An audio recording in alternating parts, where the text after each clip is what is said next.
자, 오늘은 스윙 트랜스포머 얘기를 좀 해볼게요. 한때는 언어 모델 거였잖아요, 트랜스포머가. 근데 이걸 어떻게 이미지 세계의 왕으로 만들었을까요? 그 비밀을 한번 파헤쳐보죠. 이 모델 덕분에 AI가 이미지를 보는 방식이 완전히 근본적으로 바뀌었거든요. 훨씬 빠르고 효율적으로요. 자, 그럼 본격적으로 들어가 볼까요? 우선 초창기 비전 트랜스포머가 왜 그렇게 고해상도 이미지만 만나면 쩔쩔 맸는지 그 한계부터 딱 짚고 넘어갈게요. 그리고 스윈이 이동된 윈도우라는 진짜 기가 막힌 아이디어로 어떻게 그 벽을 넘었는지, 그리고 어떻게 이걸 발판 삼아서 어떤 비전 태스크에도 쓸 수 있는 만능, 백본이 됐는지 그 과정을 따라가 볼 겁니다. 마지막엔 당연히 성능이 얼마나 대단했는지, 그리고 AI 씬에 어떤 족적을 남겼는지까지 싹 다 정리해 드릴게요. 스윈이 나오기 전에도 비전 트랜스포머, 우리가 보통 VIT라고 부르는 모델이 있었죠. 물론 이것도 엄청난 돌파구였어요. 근데 원래 텍스트 처리하라고 만든 모델을 이미지에 쓰려니까 이게 생각보다 골치 아픈 문제들이 좀 있었던 거죠. 문제가 바로 여기서부터 시작된 겁니다. 이 슬라이드 보시면 딱 감이 오죠? 글에 있는 단어랑 이미지의 픽셀은요, 차원이 다른 얘기예요. 언어는 그래도 어느 정도 정해진 구조가 있는데 이미지는 어때요? 수백만 개 픽셀 안에 막 코딱지만한 물체부터 엄청 큰 배경까지 온갖 스케일이 그냥 뒤죽박죽 섞여 있잖아요. 이게 2차 복잡도라는 정말 무시무시한 문제로 이어집니다.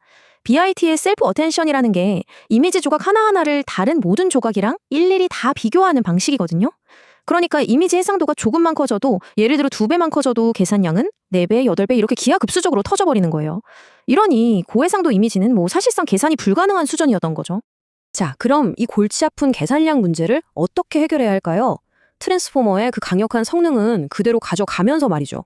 여기서 스윈 트랜스포머가 진짜 기가 막힌 2단계짜리 해법을 들고 나옵니다. 첫 번째 아이디어는 의외로 되게 단순해요. 전체를 다 보지 말고 그냥 작은 창문 안에서만 보자. 즉, 셀프 어텐션을 이미지 전체가 아니라 겹치지 않는 작은 윈도우 안에서만 계산하도록 제한하는 거죠. 근데 이 단순한 아이디어가 가져온 효과는 정말 어마어마했습니다. 어텐션 계산 범위를 이 작은 윈도우로 딱 제한하니까 계산량이 이미지 크기에 따라 막 폭발하던 2차 함수에서 그냥 완만하게 증가하는 선형 함수로 바뀌어버린 거예요. 이게 단순히 좀 빨라졌다 수준이 아니라 아예 불가능했던 고해상도 이미지 처리를 가능의 영역으로 끌고 온 그야말로 게임 체인저였던 겁니다. 근데 여기서 바로 이런 질문이 나오죠. 잠깐만, 그럼 각 윈도우가 자기 앞만 들여다보면 서로 다른 윈도우끼리는 어떻게 정보를 주고받지?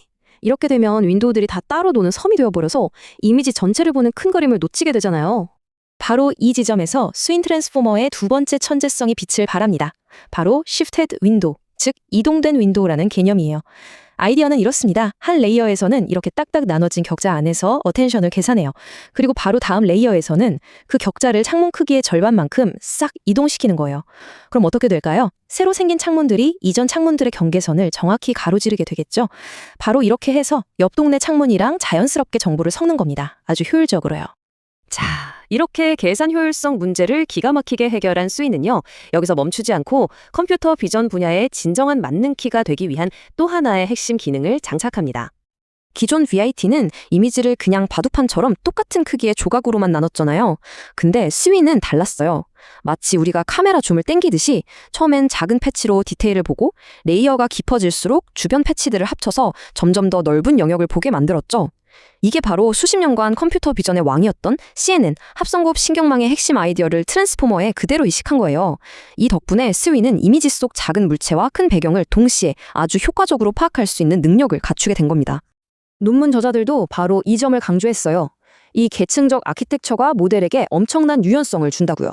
쉽게 말해서 나무 한 그루 한 그루도 자세히 보고 동시에 숲 전체의 모습도 볼 수 있는 능력을 갖게 됐다는 거죠.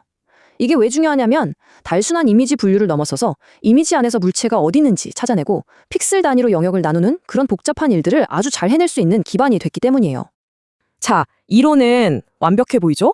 효율적인 계산, 계층적인 구조까지. 그럼 이제 실제로 성능이 어땠는지 시험대에 올려볼 시간입니다. 결과는 정말 대단했습니다. 결과를 한번 보세요. 당시에 객체 탐지 분야에서 거의 국룰처럼 쓰이던 모델이 바로 레슨의 50이었거든요. 근데 가장 작은 버전인 스윈 T 모델조차도 박스 AP 점수에서 무려 4점 이상을 앞질러 버립니다. 이건 그냥 점수가 좀 더 잘 나왔네가 아니라 이제 시대가 바뀌었다는 걸 알리는 강력한 신호탄이었던 거죠.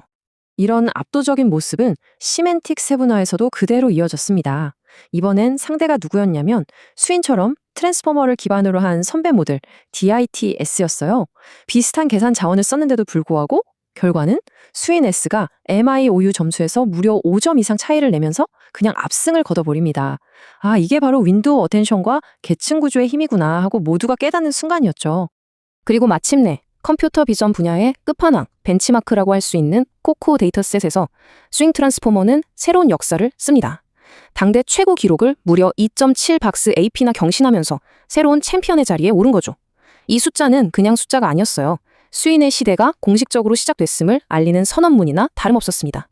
자, 그럼 이 모든 결과들이 우리에게 말해주는 건 뭘까요? 스윈 트랜스포머는 그냥 성능 좋은 모델 하나가 나온 게 아니었습니다. 앞으로의 비전 시스템은 이렇게 만들어야 한다는 하나의 새로운 청사진을 제시한 거나 마찬가지였죠. 결국 스윈 트랜스포머의 성공 비결은 이 세 가지 키워드의 완벽한 시너지라고 할 수 있습니다. 첫째, 고해상도 이미지를 감당하게 해준 선형 복잡도.